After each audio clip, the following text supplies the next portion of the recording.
안녕하세요, 여러분. 요즘 크립토 커뮤니티에서 가장 많이 올라오는 질문 하나 가져왔어요. 클래리티 법안이 통과되면 어떤 코인이 수혜를 볼까? 교수님, 이거 진짜 많이들 물어보시더라고요. 네, 많이 물어보시죠. 그런데 저는 오늘 이 질문 자체에 함정이 하나 숨어 있다는 얘기부터 드리고 싶어요. 함정이요? 그냥 어떤 코인이 오를까인데요. 바로 그 오를까가 함정이에요. 많은 분들이 클라리티 법안을 복권처럼 생각해요. 통과되는 날 어떤 코인이 당첨돼서 확 튀어오를까. 그런데 클라리티 법안은 상을 주는 법이 아니에요. 코인을 분류하는 법이에요. 분류요? 네, 클래리티 법안의 핵심은 딱 하나예요. 디지털 자산을 세 개의 법적 서랍에 나눠 담는 거예요. 첫 번째 서랍은 디지털 상품, 코모디티. 이건 상품선물거래위원회 CFTC가 감독해요.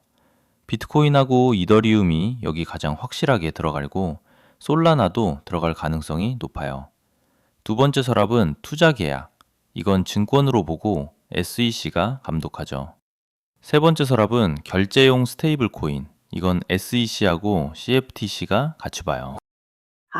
그러니까 어떤 서랍에 들어가느냐가 코인의 운명을 가른다는 거네요. 정확해요. 그래서 질문을 이렇게 바꿔야 해요. 어떤 코인이 올까가 아니라 어떤 코인의 법적 신분이 가장 크게 바뀌고 그 신분 변화가 새로운 매수자를 불러오느냐. 저는 이걸 두 개의 축으로 봐요. 첫째, 법적 변화의 크기. 둘째, 구조적 잠금 해제. 이 두 개를 곱해야 진짜 수혜가 나와요. 좋아요. 그런데 그 얘기에 들어가기 전에 법안이 지금 정확히 어디까지 와 있는지부터 짚고 갈까요? 네, 이게 굉장히 중요해요. 시청자분들 절대 헷갈리시면 안 되는 게 클래리티 법안은 아직 통과된 게 아니에요. 하원은 이미 작년 7월에 통과시켰어요. 294대 134, 압도적이었죠. 그리고 올해 5월 14일에 상원 은행위원회를 15대 9로 넘어요. 6월 초에는 상원 본회의 안건으로 정식 등록됐고요. 그런데 여기서부터가 진짜 관문이에요. 본회의 표결이요? 맞아요. 상원 본회의는 60표가 필요해요. 공화당이 53석이니까 민주당에서 최소 7명이 넘어와야 해요. 그런데 최근에 윤리조항하고 법집행 관련 조항 604조를 두고 협상이 깨졌어요. 원래 7월 4일 서명식 예의까지 나왔는데 그 일정은 이미 미끄러졌고요.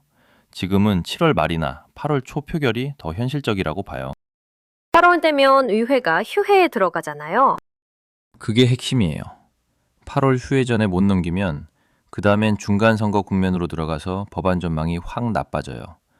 어떤 분석가들은 다음 기회가 몇 년 뒤로 밀릴 수도 있다고 봐요. 그래서 예측 시장에서도 통과 확률을 지금 한 60% 정도로 보고 있어요. 확정이 아니라는 거죠. 자, 그럼 본론으로. 두 개의 쪽, 법적 변화의 크기하고 구조적 잠금 해제로 보면 어떤 코인이 나오나요? XRP부터 볼게요. XRP는 법적 변화의 크기가 가장 커요. 왜냐면 XRP는 몇 년 동안 SEC하고 소송을 벌였던 코인이잖아요. 올해 3월에 SEC하고 CFTC가 공동으로 XRP를 디지털 상품으로 분류하긴 했어요. 그런데 여기가 함정이에요. 이미 상품으로 분류됐으면 좋은 거 아닌가요? 여기가 오늘 대담의 핵심이에요.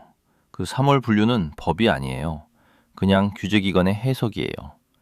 해석은 다음 정권, 다음 SEC 위원장이 오면 뒤집을 수 있어요. 그런데 클라리티 법안은 이걸 법으로 못 박아요.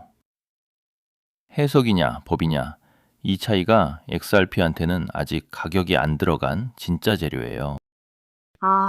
뒤집힐 수 있는 임시 판정이냐, 못 박힌 법이냐. 그렇죠. 그리고 가장 보수적인 기관 자금, 연기금이나 대형 자산운용사 같은 데는 뒤집힐 수 있는 판정 위에는 절대 안 올라타요.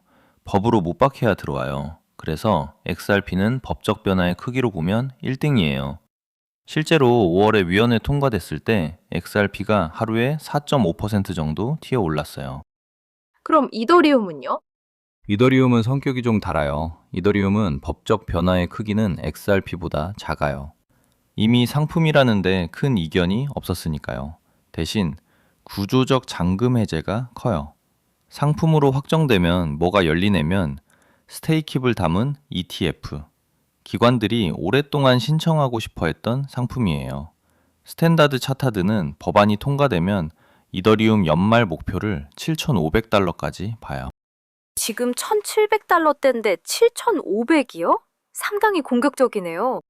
네, 그리고 반드시 짚어야 할 게 법안이 통과되면이라는 조건부예요. 전제가 붙어 있어요. 그래서 저는 XRP를 법적 신분 상승주, 이더리움을 구조적 잠금 해제주로 구분해서 봐요.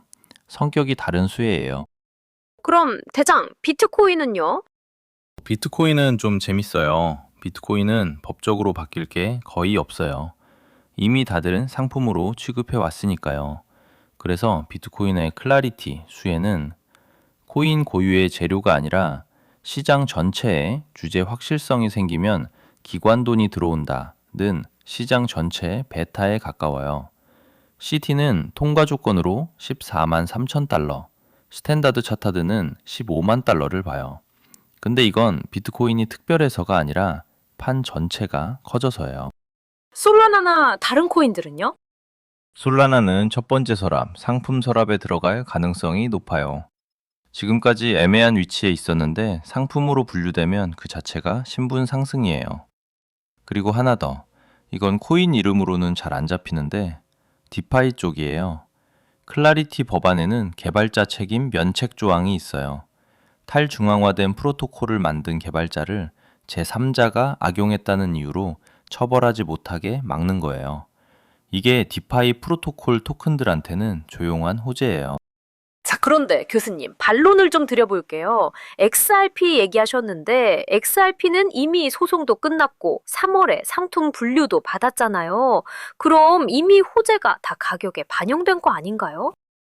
아주 좋은 질문이에요. 이게 두 갈래로 나뉘어요. 첫째, 방금 말씀드린 대로 3월 분류는 해석이지 법이 아니에요. 그 법으로 못 박히는 부분은 아직 안 들어갔어요. 그러니까 완전히 반영됐다고 보기엔 어려워요. 그런데 둘째, 이게 더 중요한데요. 반대 방향의 위험이 있어요. 반대 방향이요? 소문에 사고 뉴스에 팔아라. 저희가 자주 하는 얘기죠. 통과 확률이 지금 이미 한 60% 정도 가격에 반영돼 있어요. 그 말은 실제로 통과되는 날의 추가 상승은 생각보다 미미할 수 있다는 거예요. 그런데 반대로 8월 휴회 전에 통과 못하면 그건 시장이 덜 반영한 하방 충격이에요.